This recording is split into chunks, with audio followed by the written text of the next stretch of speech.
Good morning to you and welcome to Penn Vicarage. Hope this finds you well and cheerful on this Tuesday morning.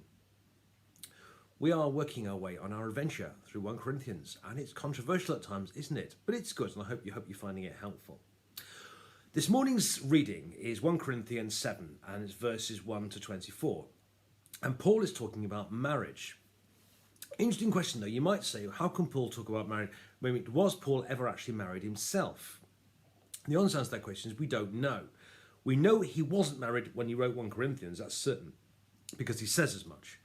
But there is some school of thought that says that he has, because he had been in the Sanhedrin, it's very unusual for someone to be in the Sanhedrin if they're not married, hadn't been married. So there's a school of thought that says, quite a strong possibility, that Paul must have been married at some point, but then perhaps he was widowed.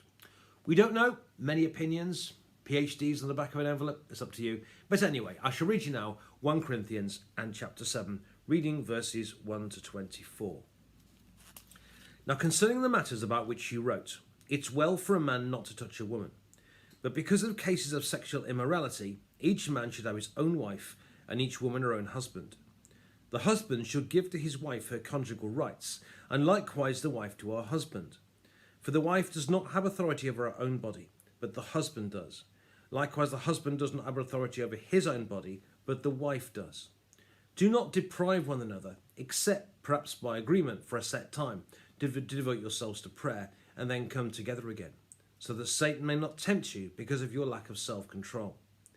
This I say by way of concession, not of command. I wish that all were as I myself am, but each has a particular gift from God, one having one kind and another a different kind. To the unmarried and the widows, I say that it's well for them to remain unmarried as I am. But if they're not practicing self-control, they should marry. For it's better to marry than to be aflame with passion. To the married, I give this command, not I, but the Lord, that the wife should not separate from her husband. But if she does separate, let her remain unmarried, or else be reconciled to her husband, and that the husband should not divorce his wife. To the rest I say, I am not the Lord, that if any believer has a wife who's an unbeliever and she consents to live with him, he should not divorce her. And if any man has a husband who is an unbeliever and he consents to live with her, she should not divorce him. For the unbelieving wife is made holy through his wife. For the unbelieving husband is made holy through his wife, and the unbelieving wife is made holy through her husband. Otherwise your children will be unclean, but as it is, they are holy. But if the unbelieving partner separates, let it be so. In such a case, the brother or sister is not bound. It's to peace that God has called you.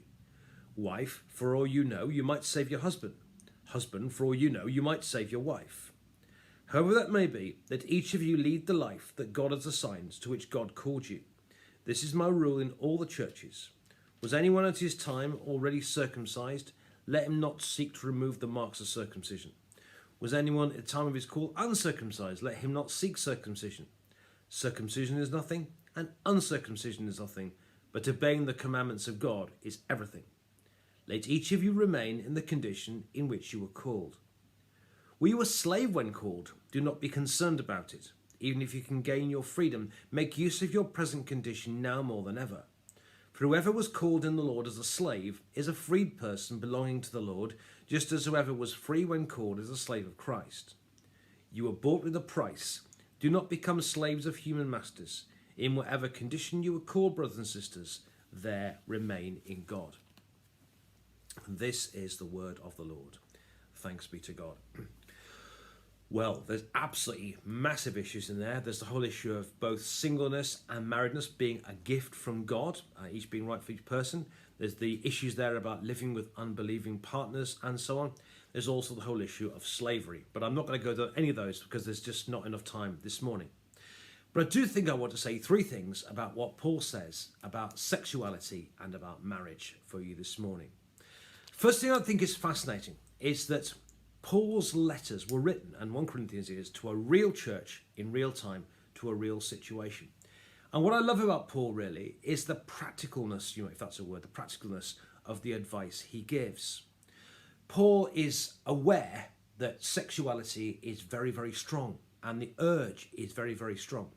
So Paul doesn't just say, thou shalt not commit adultery. he tries to give practical advice how to deal with it too. And he talks about here about not depriving each other. That's the advice Paul gives. So it's very, very practical in the advice that Paul gives. Paul knows these things are very important. He knows that when things go wrong, people get hurt. He also knows that when things go wrong, it blunts the message of Jesus Christ.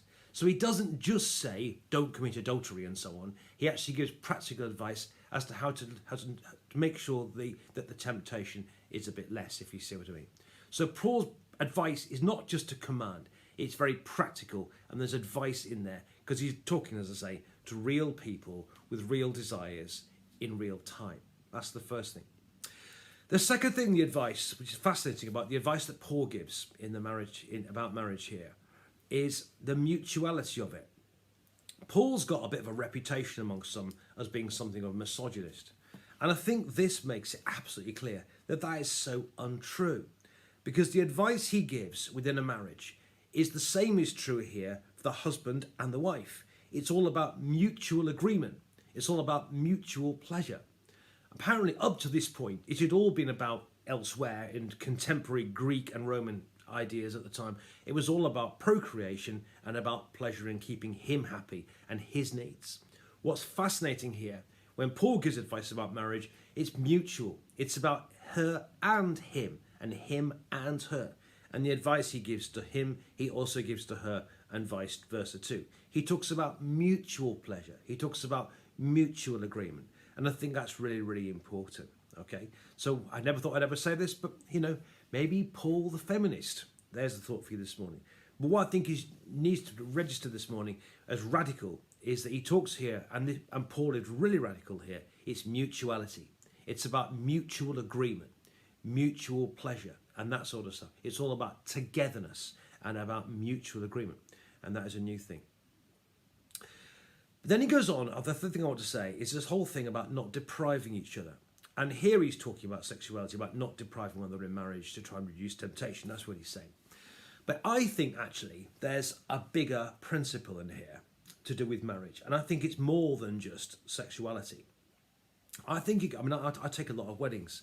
Not at the moment, sadly, because of COVID, but we do take a lot of weddings. And I think it goes like this. We were always taught at school that 2 and 2 makes 4.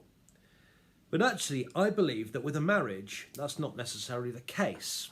Because I think when two people come together, actually, in a good marriage, 2 and 2 make 5. Because when two people come together, they empower each other, they strengthen each other, they encourage each other, they guide each other, they tell each other when you got it horribly wrong, and so on. And put 2 and 2 together, and actually 2 and 2 can make 5 in a good marriage.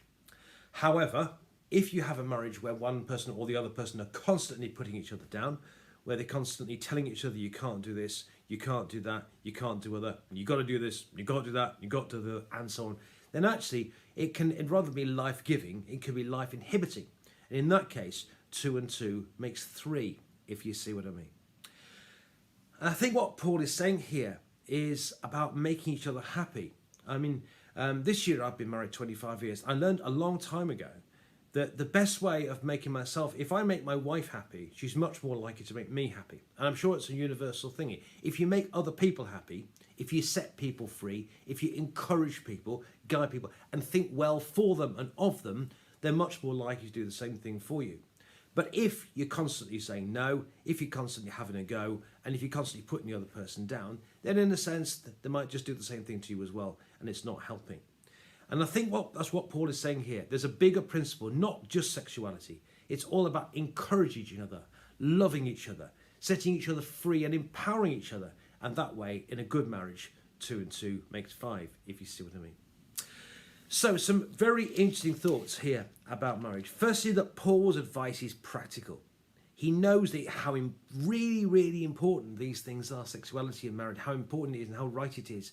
So he doesn't just say, don't commit adultery. He actually gives advice and always keen to give practical advice to help each other in it.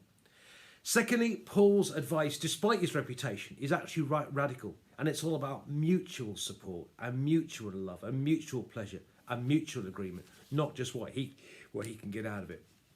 And finally, I think there's an important principle in marriage, but also in church and in friendships, It's all about making each other happy. And if we can encourage each other, guide each other, and think well for each other, then, as I say, life becomes lifelong and life-giving and life-strengthening and life-enhancing.